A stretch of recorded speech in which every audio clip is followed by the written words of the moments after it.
Good afternoon. Welcome to another episode of Reflections. I'm your host, Patrick Tomlinson, and with me today is Kevin Guscott, who has consented to coming back and discussing with us an interesting project that he's involved in the hinterlands of Jamaica. Welcome, Kevin. Thank you. Thank you, Patrick. Thanks for having me. Okay, the last time we spoke, you intimated a little bit that you're involved in a project which has kind of an agricultural ecotourism flavor in the hinterlands of Jamaica. Um, so, Kevin, I'd like you to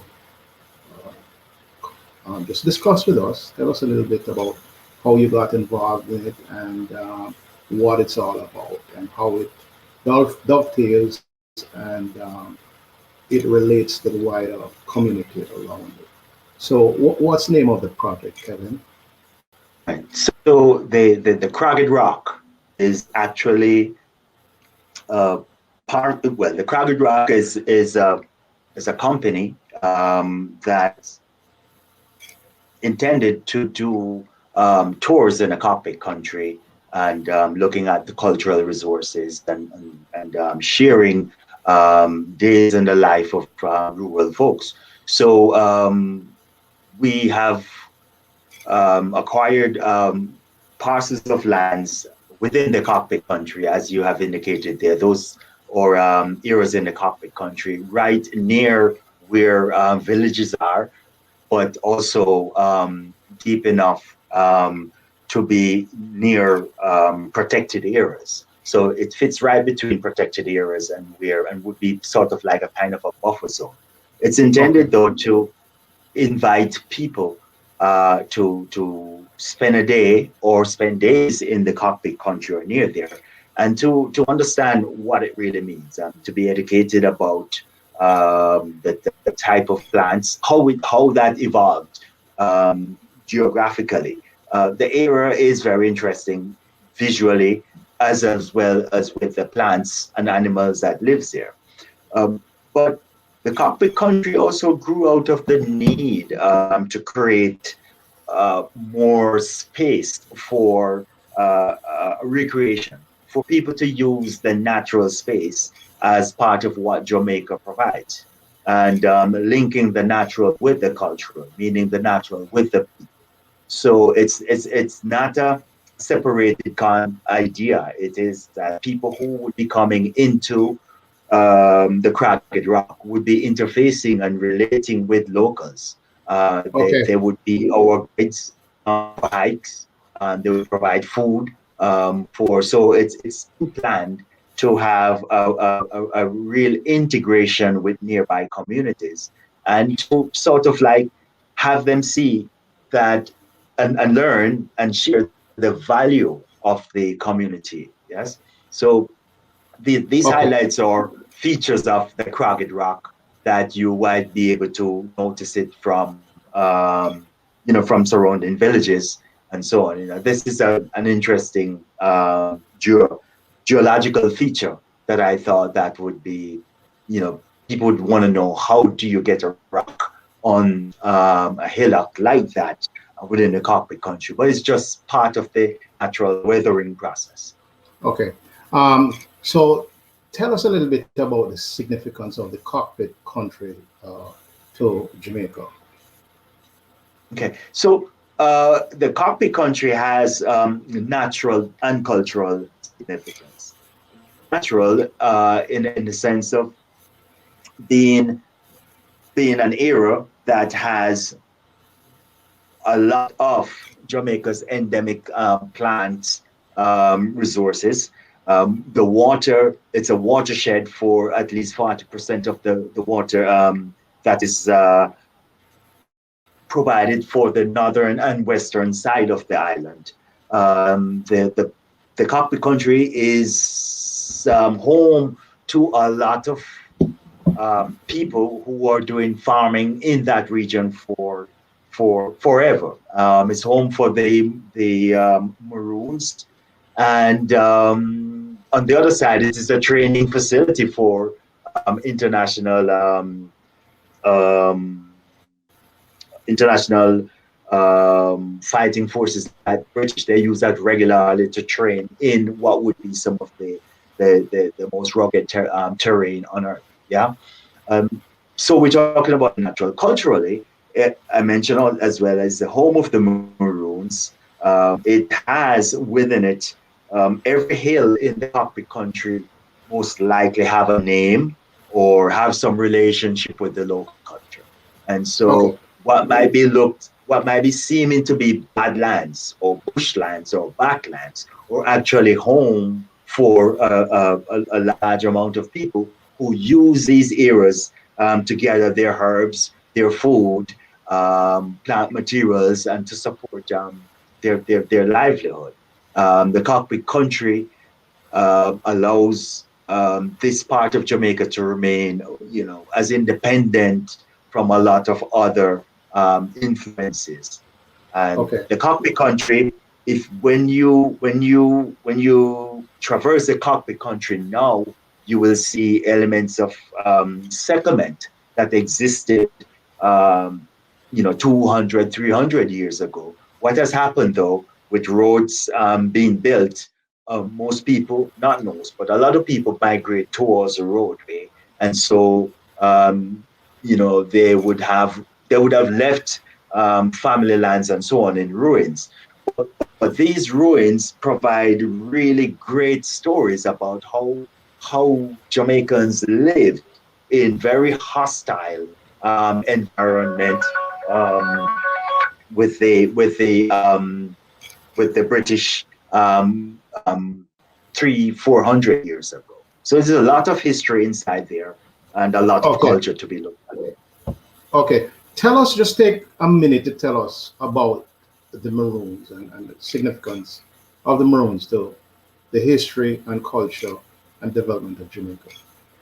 Um, well, the Maroons, as,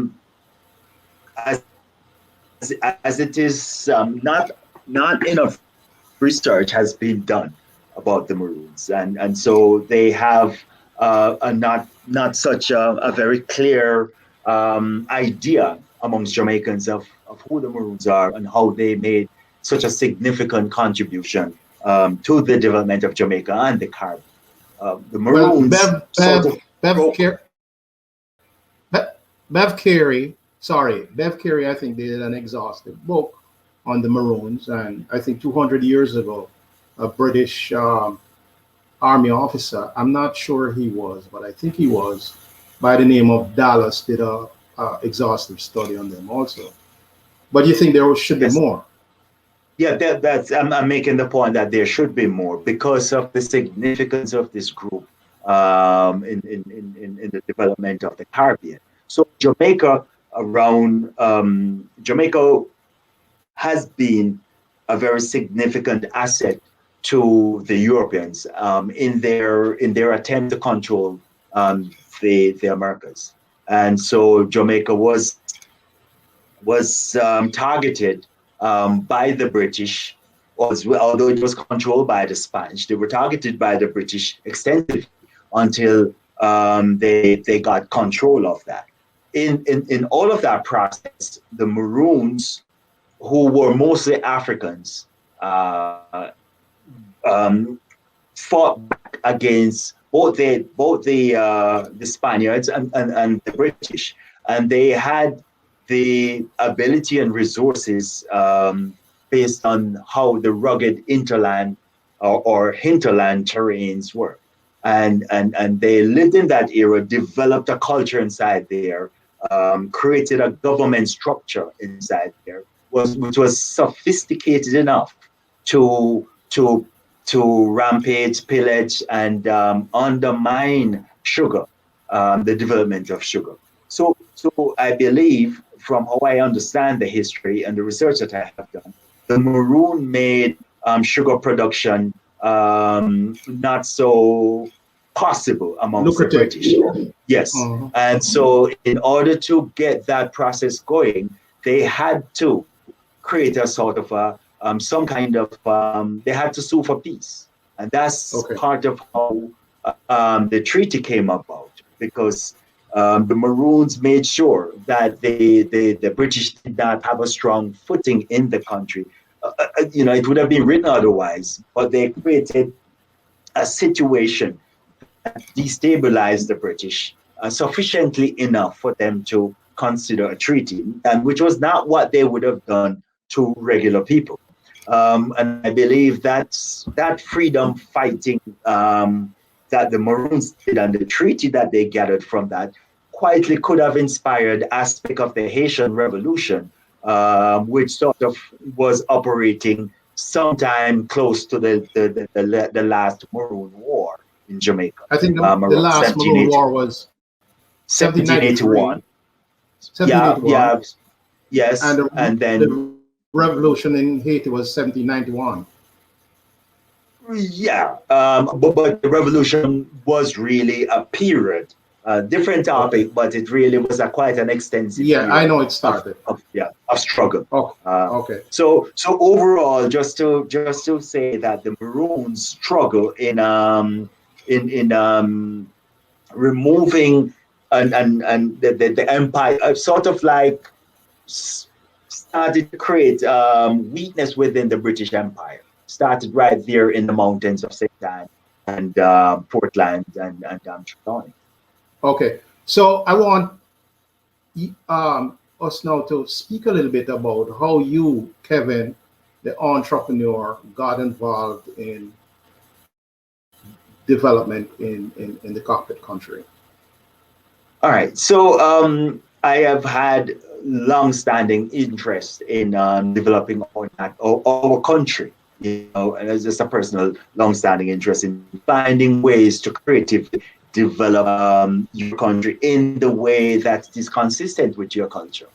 And so other than being acquainted with political science at a certain level, I've also managed to study, get acquainted with climate science. And within that set body of knowledge, I was able to see and can see how you can integrate certain type of development that is understanding and respectful of culture and understanding of the natural requirements around you, and at the same time understand the political consequences of the different things that we do. So the Cracked Rock is trying to, in the best way, be a climate management project, because it is in within one of our eras that is threatened based on the possibility of economic activities, mining activities that Okay. has nothing to do with the needs of the people inside. And so Cragged Rock is in a way presenting to and operating within that, hey, we can do economic development which is consistent with our culture and actually respecting our needs. Mining bauxite on a small island is not consistent with that thought. And so the Cockpit Country, I am aware, has mineral resources uh, that the country, people in the country and people outside of the country would like to take control of. In taking Okay, so control of would be destroying. we'll talk about that a little bit later. Okay, But I just wanted right. you to tell me how the entrepreneurial bug bit you, how you got into the cockpit country, and some of the things you're doing, ecotourism, agricultural wise. All right. Okay, so I'm a coffee farmer. My family is involved in growing coffees, and I have been looking around for coffee lands to work on another project. I had a coffee shop in Brooklyn, Brew Coffees. I'm interested in developing coffee from the cup to That's from Brooklyn, the New seed to the York, cup. right? Yes, right. So I have always been an entrepreneur in the coffee space, and I have Mhm. extended that into growing coffee, and Okay. in a way of looking to expand that process. That's how I ended up searching for land and came came across land that was available within the Cockpit Country that suits my needs. So, so the the picture that you've looked at there and the maps, the project is an agro ecotourism project, and so the agro part would be coffees, bee rearing, and fruit crops. You know, the food crops actually is a part of sort of helping to work with the bees, and the bees actually help enhance the biodiversity of the general of the area. So it's a lot. The thinking here is about the circular economy. So everything that is done has a tie to both the environment and the culture and the people. So coffee is something which we grew traditionally, and that has been taken up by yams and other crops. But then a lot of Jamaicans drink imported coffee from the cans, and so you know, one of our traditional crops has just gone out the window. So I have focused over the last few years on not so much retailing coffee, but actually getting more coffee in the ground so that coffee would become available. And in that expansion process, you realize that growing and working in a community like this really involve a lot of connections to the people. But within that, there's a great possibility of sharing these connections with people from outside. And so within coffee and within the Cockpit Country, there's a lot of cultural resources that existed and would exist anywhere that you have had people being independent for 400 or 500 years, or parts of that. Yes. So it's an interesting place to be, interesting topic to be researching as I'm continuing to do so. But the Craggy Rock is about to share some of this with others, and I'm quite aware that even members of your audience could be familiar with or connected somewhat to the Cockpit Country, these regions, and they might be familiar with some of the things I'm saying. What they might not be familiar with is how important all these connections are. You know, you maintain the Cockpit Country to provide water that will maintain economic development for a large percentage of the island, and you maintain the Cockpit Country to ensure that we keep a bioreserve of endemic plants and animals that could benefit us over generations to come. We keep the Cockpit Country because it has a lot of information for us in terms of life, and also it's a place not, you know, for plants, animals, and the Maroons. And if we understand that those three things, we would see that this is something of a national treasure. Okay, so Kevin, how do you access like the seedlings, the coffee plants, and the bees? How do you access that to actually? Okay, so and a very interesting. I'm happy that you asked. So in coffees, my family, who I have sort of figured out lived in this region for at least nearly 200 years at least. I can trace that. And they are coffee farmers, amongst other things. Yes. So I have been interested in coffee, but also interested in make it an economically viable product. And coffee everywhere, the people who plant it really don't make money from it. So it has been my long-term interest in making sure that we not just grow this wonderful crop, but it becomes economic value for us as well. So being in coffee is a traditional activity. I have reached a stage where I have taken over the coffee that was grown in plots controlled by my family, and I'm expanding on the ground inside here and looking for retail opportunities. As it relates to the bees, two of my brothers, incidentally, have, you know, because we grew up with plants and we understand love that. two of them have expressed really interest in creating in getting into bee farming, and they have been expanding, and they have brought me along.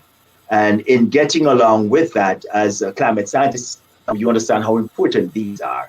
So naturally, in acquiring additional lands for coffee, you would want to think that one of the almost very basic things that you would want to do is to see to what extent you could expand into bee production in an area which is right beside a very natural, protected environment.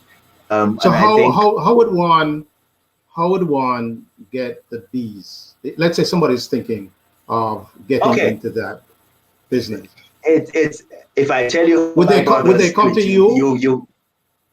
if I tell you how my brothers do it, you would be No, you'd tell be us. surprised. But so bee rearing is an established activity across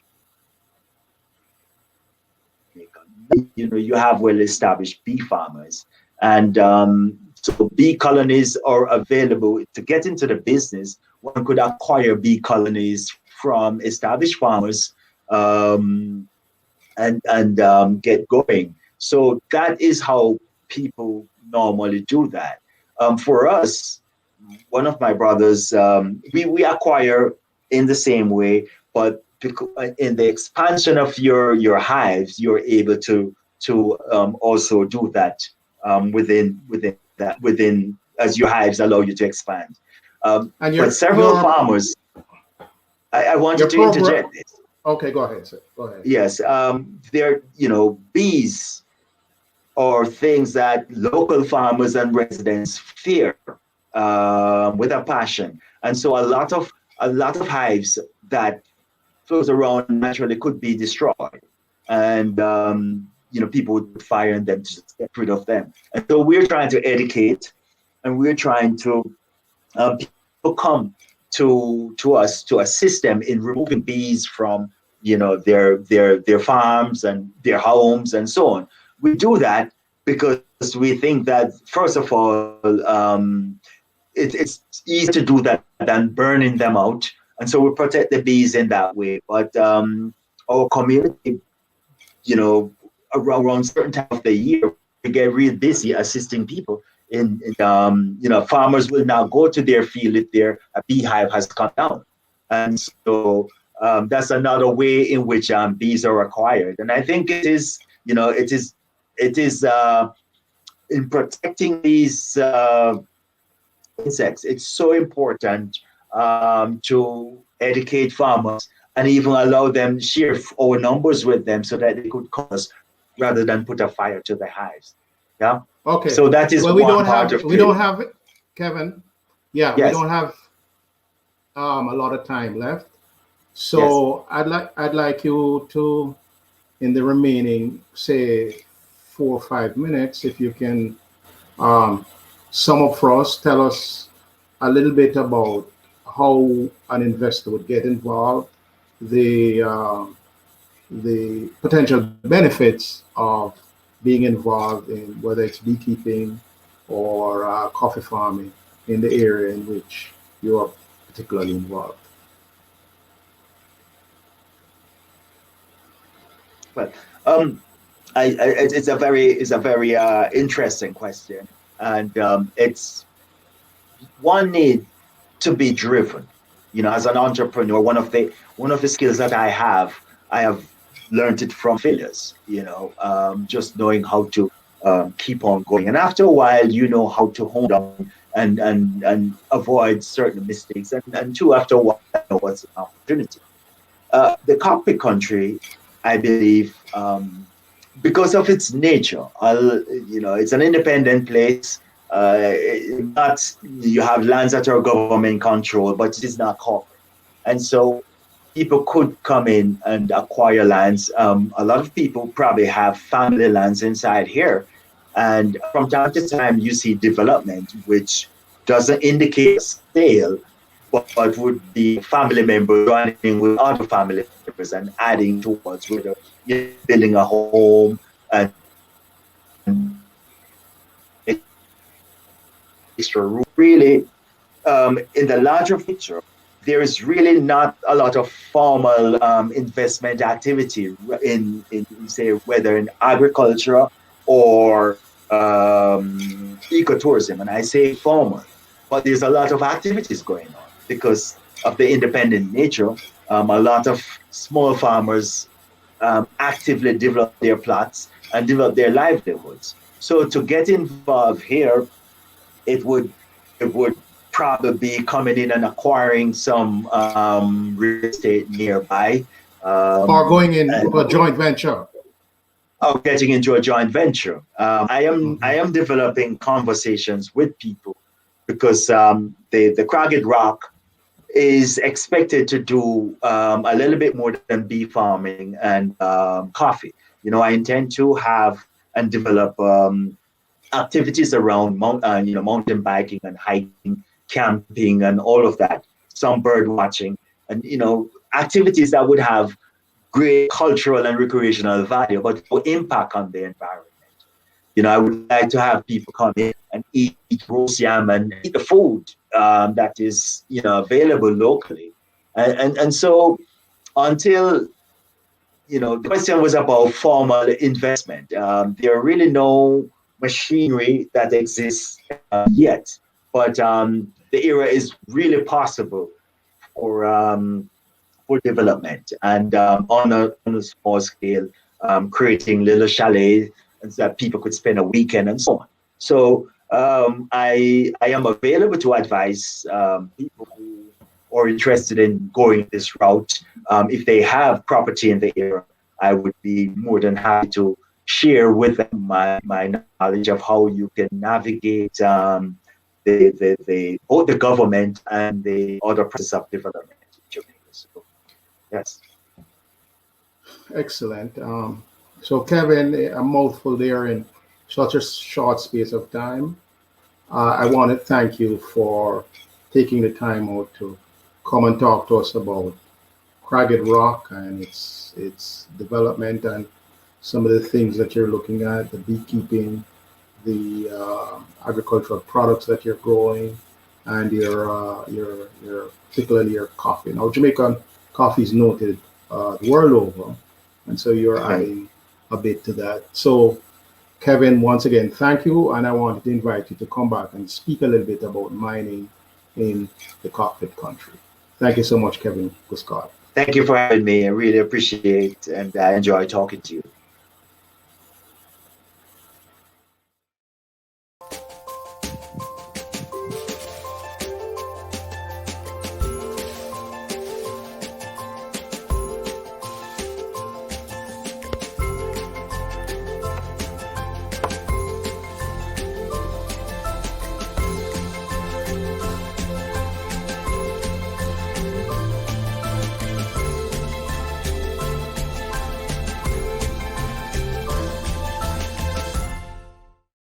Thank you for coming.